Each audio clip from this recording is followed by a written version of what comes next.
when we do face yoga, right, when we touch our face very often, does it cause pigmentation? Fortunately, we inherited melanin, which protects us against skin cancer. And unfortunately, melanin is a person that doesn't like to be touched, handled, stroked, pushed, pulled too hard. Okay. Melanin is an injury response. It will happen when you scrape your hand, for example. Okay. Right? The melanin is there in the body, and the hyperpigmentation happens when you scrape yourself, or any injury is like that. So when you over handle the skin, especially people used to use a lot of these papaya scrubs. People used to use, when I was younger, we used to use pumice stones. Can you believe that? It Yeah. used to hurt, and we still use them because that was what was written in all the beauty things back then. Thank God, nothing much happened. But for some other people who used scrubs Yeah. on the arms and the back, the pigmentation is a lot more. It's a reality that increased handling of the skin, increased friction causes pigmentation in skin of color. That's how different we are from what we're following on the internet based on Western values. Okay. If there are Western values that we must not follow, it is these, Okay. right? Not women going out and doing stuff on their own. Right. Yeah? Right. And also when we use loofah for the body, does it also It's a scrub. Yeah. We don't recommend loofahs at all. Okay. Loofahs, scrubs, no. So generally when you use a body wash, it is Just just... use your hands, yeah. Okay, that's more than enough. How do you bathe the baby? We don't use a loofah. We just take the thing, foam it up, and then apply. That's about it. And when people buy these derma rollers at home and do it, is it safe? We've seen enough people coming in with infections, so I wouldn't recommend it. But there are some people who do it very well. Okay. Yeah. All right. So is it compulsory or necessary to get a facial done every No. month? Facial is done. That's the last century. Yeah? It's done. What do we do now? Face cleanup, what do we do to remove the dead cells? We do exfoliation. Okay. We do a DIY peels. We do exfoliation. And we do any of these procedures that we spoke about, which are facials you do at the parlor. That's like completely... And you use skincare right now, which is like sunscreen, retinol, all of that, which is far more evidence-based in terms of delivering results compared to facials. Right. But you feel nice when you do a facial. So if you do go to the parlor, get yourself a foot spa. Feel nice, but don't let people touch and handle your face. So I'm just going to ask you a bunch of questions. Just tell me if it is truth or myth. Okay. Washing your face more often gives you clearer skin. Not true. Okay. Natural skincare products are always better for your skin. Not really. The more expensive the product, the better it works. Plus and minus. Some of the best ingredients are expensive. So, yes. That's fine. Some truth may be there. Okay. Oily skin doesn't need moisturizer. Yes and no. If you have inherent good sebum, it doesn't need you to moisturize if you're in a humid environment also. But if you do tend to get dehydrated while you are in air-conditioned environments, even if you had oily skin to start with, you will need a moisturizer. You can shrink your pores with the right products.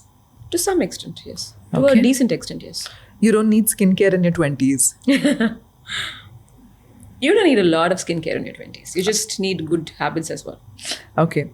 People with darker skin tones don't need sunscreen. They do. Our melanin will put us at risk of a lot more hyperpigmentation. And the darker we go, unfortunately, even visible light can make us pigmented. Okay. If you're using sunscreen, you don't need to worry about skin aging. Can worry less. Worry less. Significantly less. Yeah. Okay. Toothpaste can help shrink a pimple. And give you a burn that lands you at the dermatologist. Drinking more water will cure acne. Will help. About, say, 3.3 to 3.2 liters is recommended. Okay. Retinol thins the skin. Depends upon the formulation and not completely true. Okay. You can reverse aging with skincare. To a large extent. Okay. Facial exercises can prevent wrinkles. Nope. The more you exercise something, the bulkier the muscle becomes. And in the face, you really don't want bulky muscles because they bring in the lines. Wow. Okay. Shaving makes your hair grow thicker. Nope. Okay. Washing your hair every day causes hair loss. Not really. Dandruff. Depends upon genes. Okay. Dandruff means your scalp is dry. Not really. Even the flakes contain oil. So, yeah. Gray hair can turn black again with the right products. Very less likely. If there's a deficiency or if there's an underlying autoimmune condition, yes, it does reverse. But it's not so much the right product that, no. Unfortunately, some of these products can also pigment the skin. So you should be very careful about graying reversal products. Should be very careful. Okay. Is the skincare industry profiting from making people insecure? Yes and no. I would like to believe that there are some of us who are doing the right job for the right reasons. And on a larger scale, culturally as well as in terms of marketing, I guess it's pretty easy to play on people's insecurities because appearance means so much to people. Right. So, do most people overdo the skincare routines because of influencer culture? I think influencer culture has put it in people's minds that there is something called a skincare routine. In as much as that is true, I'm happy. Okay. However, how much you do, how far you do, entirely depends upon the quality of what the influencer puts out. And I think some of them do a very good job. I wouldn't diss everybody, Okay. but majority of them haven't a clue what they're talking about. So I would say it's also the experts that need to speak up. Okay. Yeah. Are expensive skincare brands just marketing hype for the same ingredients as drugstore products? It entirely depends upon the grade of the product. For example, nano zinc is cheaper than non-nano zinc. Okay. But we need non-nano zinc because it's more eco-friendly than nano zinc. Okay. But it's all zinc oxide.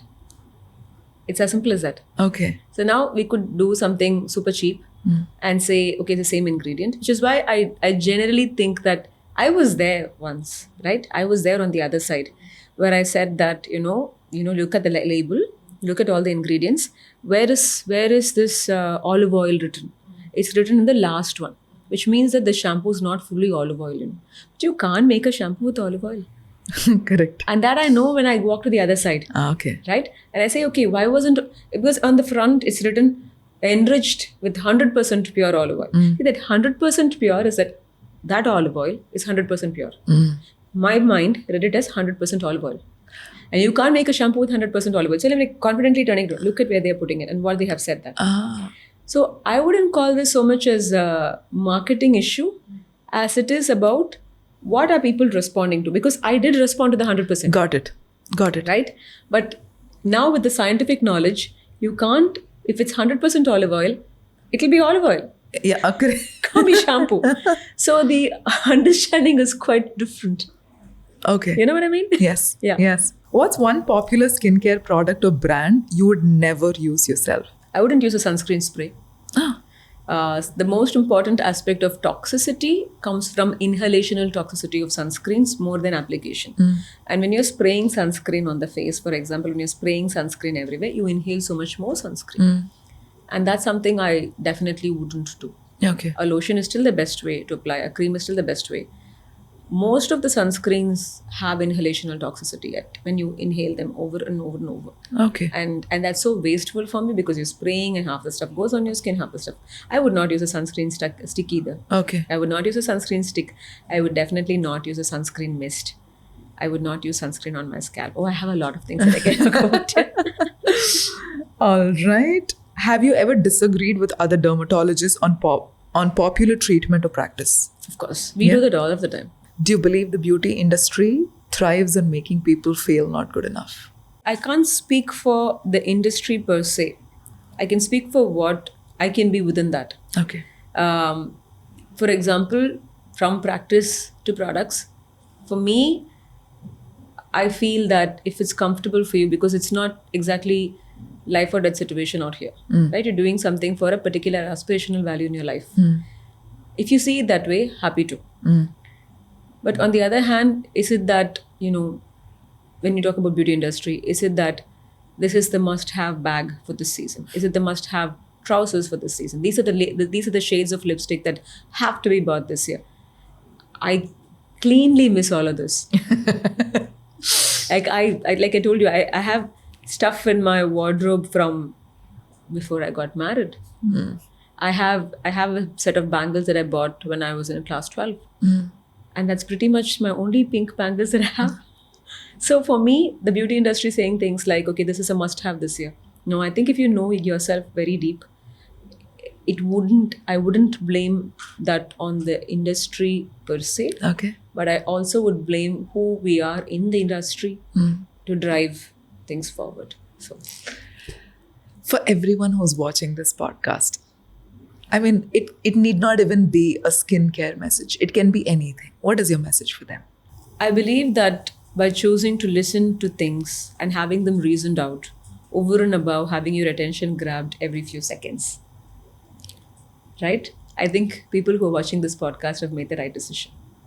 And I'm just gonna congratulate you on that. That's about it. It's so beautiful. I mean, when you write poems, no, if you publish it somewhere, let me know. I want to read them. There's actually so much depth in you. I mean, this is exactly not what I expected this conversation to be like, right? I thought, okay, it's a dermatologist who's going to come. I'm going to break all these myths that are there around skin and hair and all of that. Damn, I'm mind blown. I'm glad. I enjoyed the conversation with you. There's always a joy when you meet like-minded people, and I'm saying like-minded people who do not self-declare as like-minded, but people who are able to hold a conversation at the level that you really see into people's souls.